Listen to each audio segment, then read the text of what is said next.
ఈ మధ్య కాలంలో మనం న్యూస్ పేపర్స్ చూసినా, సోషల్ మీడియా చూసినా, టీవీ ఛానల్స్ చూసినా చాలా సెన్సేషనల్‌గా ఒక ఇష్యూ బయటపడిందండి. ఎందుకంటే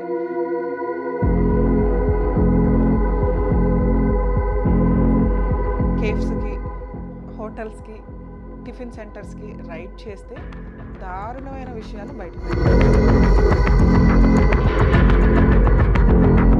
1500 కిలోల ఆహ్, పనికిరాని జింజర్ పేస్ట్ వాళ్ళు రెడీ చేసి ఉంచారు. Garlic ginger paste.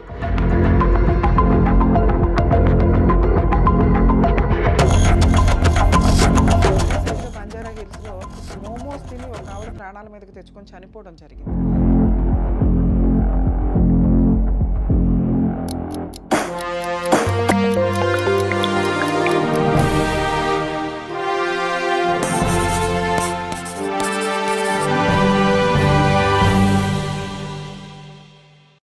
న్యాయవేదికకు స్వాగతం.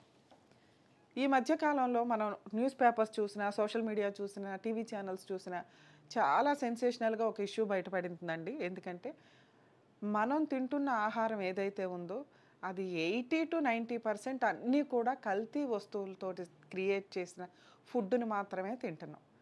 ఆ మధ్య కాలంలో ఫుడ్ సేఫ్టీ ఆఫీసర్స్ ఎవరైతే ఉంటారో హైదరాబాద్‌లో మెయిన్ టాప్ 5 ర్యాంక్ ఉన్న కేఫ్స్‌కి, హోటల్స్‌కి, టిఫిన్ సెంటర్స్‌కి రైడ్ చేస్తే దారుణమైన విషయాలు బయటపడినాయి.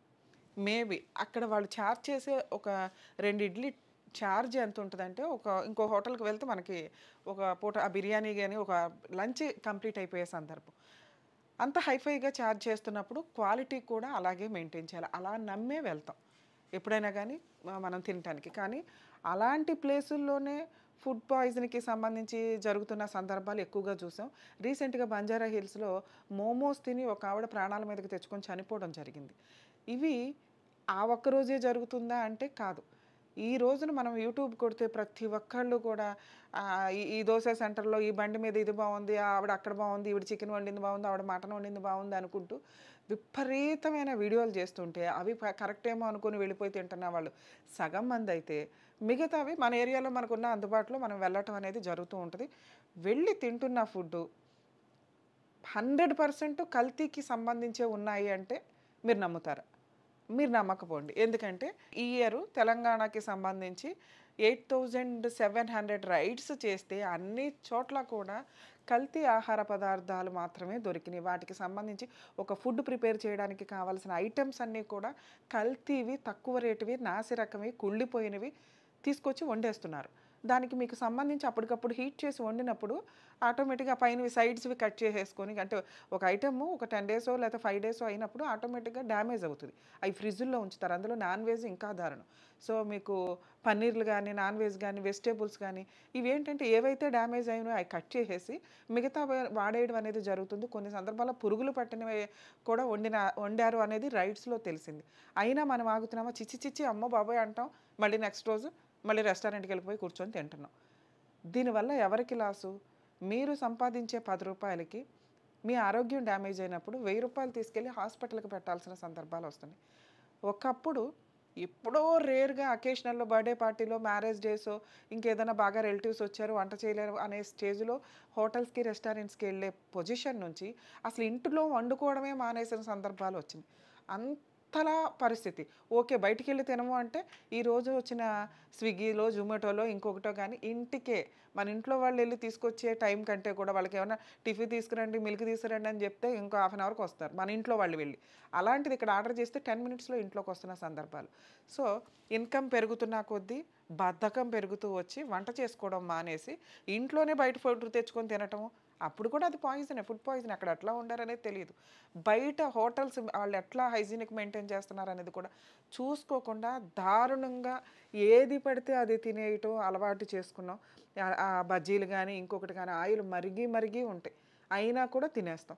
ఇవి ఈ food safety, food safety and standards act 2006 క్లియర్‌గా చెప్తుందండి. ఇటువంటి వాటికి సంబంధించి ఇక్కడ ఫుడ్ పాయిజన్‌కి సంబంధించి జరుగుతున్నాయి. అంటే ఫుడ్డు సేఫ్టీగా లేదు. వీళ్ళంతా కూడా కల్తీ పదార్థాలతోటి ఫుడ్డు చేస్తున్నారు. నెక్స్ట్ క్వాలిటీ లేదు, హైజీనిక్‌గా లేదు అని అనిపిస్తే ఇక్కడున్న నంబర్స్‌కి ఫోన్ చేసి మీరు ఇన్ఫర్మేషన్ ఇవ్వచ్చు, మెసేజ్‌లు పెట్టొచ్చు. అలాగే కనీసం మెయిల్స్ మీరు ఈ సోషల్ మీడియాలో ఈ మధ్య రెగ్యులర్‌గానే ఉంటున్నారు కదా! సోషల్ మీడియాలో మీరు చూసినా కూడా ఫుడ్ సేఫ్టీకి ఎక్కడ కంప్లెయింట్ ఇవ్వాలి, ఏ ఏరియాలో అన్నట్లు మీరు కొడితే ఆ జీహెచ్ఎంసీకి సంబంధించిన డీటెయిల్స్‌తో పాటు సంబంధిత ఫుడ్ సేఫ్టీ అధికారుల యొక్క ఇన్ఫర్మేషన్ కూడా క్లియర్‌గా ఉంటది. మీరు ఇది ఫుడ్డు కరెక్ట్‌గా లేదు, ఈ ఐస్ క్రీమ్స్ కరెక్ట్‌గా లేవు, ఈ మాల్ కరెక్ట్‌గా లేదని మీకు అనిపిస్తే ఖచ్చితంగా కంప్లెయింట్ ఇవ్వచ్చు. మీ ఇన్ఫర్మేషన్ కూడా బయటికి రాకుండా వాళ్ళు అక్కడ రైడ్ చేసి వాటిని సీజ్ చేయడం జరుగుతుంది. రీసెంట్‌గా ఓల్డ్ బోయినపల్లిలో Sony garlic and ginger paste అట. 1500 కిలోల పనికిరాని జింజర్ పేస్ట్ వాళ్ళు రెడీ చేసి ఉంచారు. Garlic ginger paste. ఇవి వీళ్ళు మోర్ దాన్ 3 ఇయర్స్ నుంచి హైఫై రెస్టారెంట్స్‌కి, హోటల్స్‌కి, నియర్ బై వాటికి వీళ్ళే సప్లై చేస్తున్నారంట. అవన్నీ కూడా కుళ్ళిపోయి ఉన్న వాటిని వీళ్ళు గబగబా క్లీన్ చేసేసి వాటితోటి వేసేస్తున్నారు. కొన్ని రకాల కలర్స్ యాడ్ చేసి అవి చాలా డేంజర్ అట. వీటికి రీజన్స్ క్యాన్సర్ రావడానికి, వామిటింగ్స్ రావడానికి, నెక్స్ట్ ఫీవర్స్ రావడానికి, హెల్త్‌లో కొన్ని ఆర్గాన్స్ డ్యామేజ్ అవ్వడానికి ఎక్కువ ఛాన్సెస్ ఉన్నాయి. మనం ఒక లైఫ్ స్పాన్ 100 ఇయర్స్ నుంచి ఈ రోజున 70కి, 60కి పడిపోయి ఇంకా హార్ట్ అటాకులతోటి ఇంకోతోటి చాలా చిన్న వయసులో లైఫ్ సెటిల్ అవుదాం అనే టైంకే చనిపోతున్న సందర్భాలు చూస్తున్నాం. ఇవేమి ఎక్కడి నుంచో అద్భుతాలు జరగట్లా. మనం తినే ఫుడ్‌లో మనం కేరింగ్ తీసుకోకపోవడం. ఎంత తినాలో అంత తినకుండా అన్నెసెసరీగా తినేసుకుంటూ వెళ్ళటం. ఊరికే కూర్చొని ఆర్డర్‌లు ఇచ్చుకొని తింటున్న సందర్భాలతో ఒబేసిటీ తోటి ఇబ్బంది పడుతున్నాం. ఆ తినే ఫుడ్ ఏమన్నా క్వాలిటీ ఫుడ్డా? క్వాలిటీ ఫుడ్ తింటే మేబీ మీరు చేసే ఎక్సర్‌సైజ్‌లకో ఇంకొక దానికో కవర్ అయ్యేది. కానీ ఈ రకమైన కల్తీ ఆహారాలు తినటం వల్ల 1 అవర్ నుంచి 36 అవర్స్ లోపు ఖచ్చితంగా వీటికి సంబంధించి వికారము, depression, psychological problem, organs damage అవ్వడం, వామిటింగ్స్, ఫీవరు ఇవి ఇంత పెద్ద లిస్ట్ చూస్తే అరే! ఈటిలో మాక్సిమం అందరికీ అన్నీ వస్తున్నాయి. ఎందువల్ల అంటే మనం తినే ఫుడ్ క్వాలిటీ లేకపోవడం వల్ల. సో, వీటి మీద ఎక్కడికక్కడ గవర్నమెంటు, ఫుడ్ సేఫ్టీ అధికారులు సీరియస్‌గానే ఉంటున్నారు. ఈ పనిష్మెంట్స్ కూడా ఎలా ఉంటాయంటే ఎఫ్ఎస్ఎస్ యాక్ట్ ప్రకారం వీటిలో పనిష్మెంట్ సెక్షన్ 60 ప్రకారం సీజ్ చేయమని ఆ వస్తువులు ఏవైతే ఉన్నాయో వాటిని ఇమ్మీడియేట్‌గా సీజ్ చేస్తారు. సెక్షన్ 48-67 ప్రకారం పనిష్మెంట్స్ వాటి యొక్క ఐటెమ్స్ యొక్క తీవ్రతను బట్టి ఉంటుందండి. అంటే ఏదైనా కలర్స్ ఫుడ్ కలిపారా? లేకపోతే ఏంటి అనేది. లేదా వాటి వల్ల ఏదైనా ఎఫెక్ట్ పడితే ఐపీసీ సెక్షన్స్ కూడా, బిఎన్ఎస్ సెక్షన్స్ కూడా ఇంప్లిమెంట్ అవ్వడానికి అవకాశం ఉంటది. సో, పనిష్మెంట్స్ అనేవి 6 మంత్స్ నుంచి మోర్ దాన్ 10 ఇయర్స్ పనిష్మెంట్స్. అలాగే ఫైన్ అనేది 2,00,000 నుంచి 10,00,000 అప్ టు 10,00,000 వరకు పనిష్మెంట్లు పడడానికి అవకాశం ఎక్కువగా ఉంది. మరి వీటి మీద ఎవరు జాగ్రత్త తీసుకోవాలి? ఎంతసేపు అధికారులే తీసుకోవాలనేది కాకుండా ప్రజలు కూడా అవేర్‌నెస్‌తో ఉండండి. సో, ఇప్పుడు మనం ఇంట్లో వండుకుంటున్న ఫుడ్ కొంతమంది అడగొచ్చు మళ్ళీ కామెంట్స్‌లో కింద.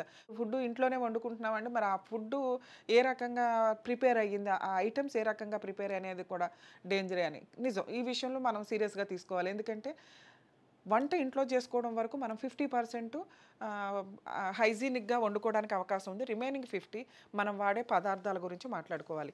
అవి కూడా కల్తీ అవుతున్న సందర్భాలను ఈరోజు మనం ఒక మిల్క్ ప్యాకెట్ తెచ్చుకుంటే అందులో ఎన్ని రకాల బ్యాక్టీరియాస్ ఉన్నాయి, ఎన్ని రకాల హెల్త్ ప్రాబ్లమ్స్‌కి సంబంధించిన ఐటెమ్స్ కలిసున్నాయో చాలా సందర్భాలు ఇది 2010, 12లో కూడా నేను హ్యూమన్ రైట్స్ కమిషన్‌లో కేస్ ఫైల్ చేశాను. ఎవిడెన్స్‌తో సహా. సో, ఎప్పటికప్పుడు వాటి మీద ఫుడ్ సేఫ్టీ అధికారులు రైడ్ చేస్తారు. మనం అనుకునే వీఐపీ బ్రాండ్స్‌లో కూడా మాక్సిమం కల్తీ అయితే జరుగుతుంది. మరి ఏం చేయాలంటే మరి గేదెల దగ్గర నుంచో, ఆవుల దగ్గర నుంచో డైరెక్ట్‌గా తెచ్చుకొని వాడాలండి అనుకుందాం. పోనీ అవి వాడదాం అట్లా అనుకున్నా కూడా వాటికిచ్చే ఇంజెక్షన్స్ గానీ, వాటికిచ్చి వేసే మేత గానీ అంటే కల్తీ అనేది ఈ రోజున స్టార్ట్ అయిపోలా. మరీ సివియర్‌గా ఒక రొటేషన్ లాగా ఉంది వ్యవహారం. సో, మనం సేఫ్‌గా ఉండడానికి చాలా ఇంపార్టెంట్ అంటే అన్నీ మనం అవాయిడ్ చేయలేకపోయినా కనీసం మనం ఇంట్లో వండుకుంటే 50% అవాయిడ్ చేయడానికి అవకాశం ఉంది. మిగతా 50%లో అంటే ఒక వస్తువు ఒక కారపొడి కొంటే రీసెంట్‌గా అందులో కూడా తెలిసింది వుడ్ పౌడర్ కలుపుతున్నారట. ఆ కలర్‌కి కొంత ఏదో యాడ్ చేసేసి. మనం గార్లిక్ జింజర్ పేస్ట్‌తో పాటు పసుపు చూసినా అలాగే ఉంటది. రైస్ ఐటెమ్స్ చూసినా అలాగే ఉంటాయి. ఇవన్నీ కొంత గవర్నమెంట్ ఈట్ల మీద కాస్త కాన్సంట్రేట్ చేయడానికి అవకాశం ఉంది. వాటి మీద మనం అవేర్‌నెస్ తీసుకురావాలి అంటే ముందు బేసిక్‌గా ఈ కల్తీ ఫుడ్‌లు రోడ్ల మీద అమ్మే ఫుడ్‌లు గానీ, రెస్టారెంట్‌లలో గానీ ఇవన్నీ వీళ్ళు ఎంత పర్ఫెక్ట్‌గా ప్రిపేర్ చేస్తున్నారనేది ఎంక్వైరీ చేసుకోవడం కూడా ఒక కన్స్యూమర్‌గా మీ డ్యూటీ. చాలామంది వంట ఎక్కడైతే ప్రిపేర్ చేస్తున్నారో ఆ ప్లేస్‌లకి రానివ్వరు మనల్ని. అలా రానిస్తారు అంటేనే వాళ్ళు కరెక్ట్‌గా వండుతున్నట్టు లెక్క. మీరు అలా ఎంక్వైరీ చేసుకునే రైట్స్ కూడా ఉన్నాయి. ఇది కూడా బేసిక్ నాలెడ్జ్ ఏ కన్స్యూమర్‌కి లేదు. సో ఒకవేళ ఎక్కడైనా మీకు అన్యాయం జరిగింది అని అనిపిస్తే నెట్‌లో వెతికినా గానీ మీకు ప్రాపర్ సంబంధిత ఫుడ్ సేఫ్టీ అధికారుల యొక్క ఇన్ఫర్మేషన్ దొరుకుతది. వాళ్ళకి ఫోన్‌లో అన్నా ఇంటిమేషన్ ఇవ్వచ్చు. మీ ఇన్ఫర్మేషన్ గానీ, మీ మీద గానీ ఎటువంటి ఎలిగేషన్స్ ఉండవు. అలాగే వీటికి సంబంధించి ఎప్పుడైనా అన్యాయం జరిగితే కన్జ్యూమర్ ఫార్మ్‌లో కూడా కేస్ ఫైల్ చేసుకోవచ్చు మీరు.